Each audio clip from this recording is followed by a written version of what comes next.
Jean-Louis Borloo, le ministre de l'écologie, de l'énergie, du développement durable et de l'aménagement du territoire, était à Angers ce matin.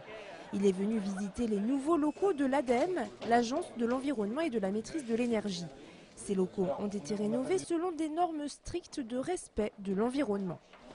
Faire des économies en ayant ici un bâtiment à 31 kWh de mètre carré, c'est un bon choix budgétaire. C'est le meilleur investissement du pays. C'est un effet de levier gigantesque. Il doit y avoir quoi, un surcoût, un investissement de 2-3% et des économies de 80% par an. Donc c'est rentable en un an. Enfin, c'est évidemment absolument nécessaire et crucial. Le ministre a poursuivi sa visite au pas de course en raison d'un conseil des ministres exceptionnel prévu en début d'après-midi à Paris. Jean-Louis Borloo s'est ensuite rendu au centre de traitement des déchets d'équipements électriques et électroniques situé à Saint-Sylvain d'Anjou. Il en a profité pour rappeler la nécessité du recyclage. Là, ils sont à 94%. 94% de réutilisation. Donc d'abord dire aux gens, c'est utile, c'est crucial. Et ça, c'est votre participation citoyenne par ailleurs. Mais l'économie mondiale ne pourra progresser que si on réutilise ce qui est en fait aujourd'hui de la matière première. La visite du ministre s'inscrivait dans le cadre du Grenelle de l'environnement, dont le texte est actuellement discuté à l'Assemblée nationale. Son objectif, permettre à la France d'adopter un mode de production et de consommation plus respectueux de l'environnement dans les 20 ans à venir. Donc pour l'instant, on attend la réponse et on attend donc de rencontrer les élus.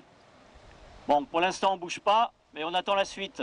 Inauguration et contestation cet après-midi au menu des élus angevins.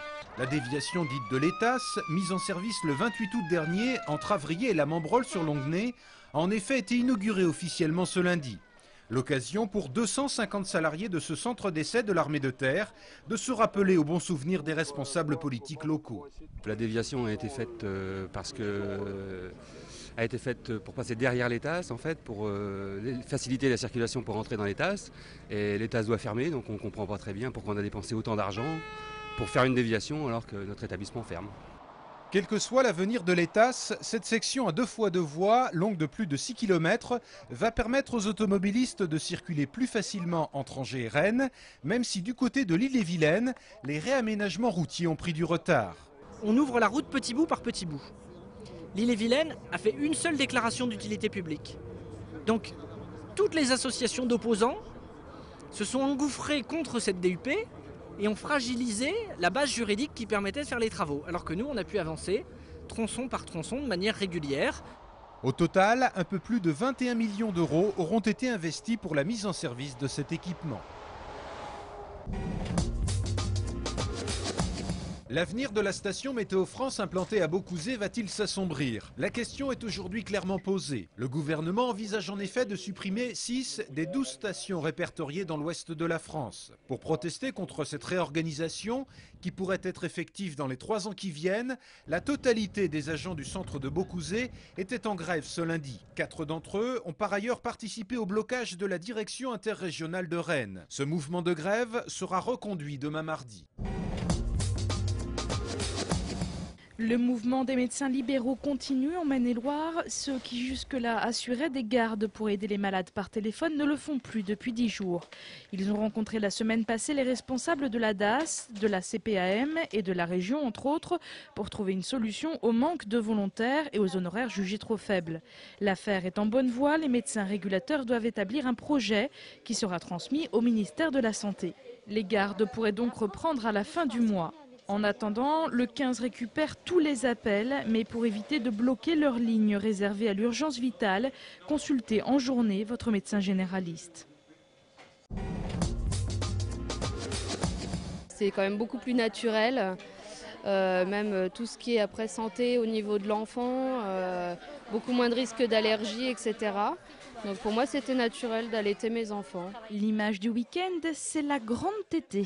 À l'occasion de l'ouverture mondiale de la semaine de l'allaitement maternel, des mamans se sont donné rendez-vous à Trélazé samedi pour promouvoir l'allaitement des bébés. Mais c'est surtout d'écouter son bébé, peut-être quand même de savoir un petit peu quand même avant l'allaitement comment positionner le bébé, parce qu'il y a ça qui peut être important quand même pour pas avoir mal au sein, pas avoir des crevasses, des choses comme ça. Donc savoir positionner correctement le bébé, donc éventuellement s'entraîner avant. Les pro-allaitement évoquent la santé et le lien unique qui lie la mère à l'enfant. Et ceux qui préfèrent le biberon y trouvent plus de liberté et un partage plus équitable avec le papa. Bref, à chacun de faire son choix. Mais pour les mamans qui souhaitent se renseigner, sachez qu'il existe une association à Angers, la Leche League, que vous pouvez joindre par téléphone ou par internet.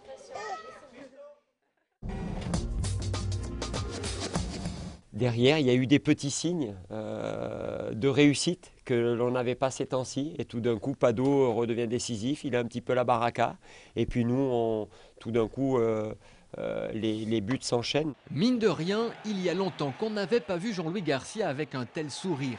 Mais il y a de quoi. Vendredi soir, le SCO a été la première équipe à faire chuter le leader, Strasbourg. 3 buts à 0, rien que ça, avec une équipe pourtant diminuée par les blessures. Alors on ne va pas s'enflammer ni bouder notre plaisir, mais le SCO n'avait plus gagné depuis le 15 août dernier.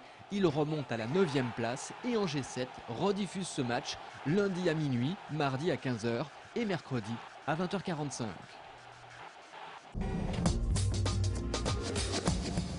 Angers a accueilli samedi et dimanche le championnat de France marathon roller, un événement dont le temps fort a eu lieu dimanche après-midi avec la course des élites hommes, une épreuve d'endurance sur un parcours de 42 km.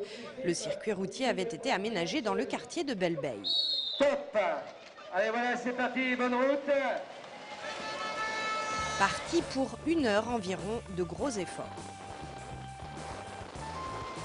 2 tours avant la fin, c'est le favori, le Nantais Yann Guyader, qui a réussi à s'échapper. Et c'est lui, déjà victorieux la veille du chrono individuel, qui a remporté la course et le titre de champion de France. J'aurais pas pu espérer mieux. C'est vrai que j'avais quelques doutes parce que, contrairement aux autres, moi je fais ça professionnellement, donc je voyage un peu partout dans le monde. Et c'est vrai qu'avec la longueur de la saison, les décalages horaires, ça transforme l'organisme et ça devient vraiment difficile en fin de saison. Donc j'étais quand même pas très sûr de gagner.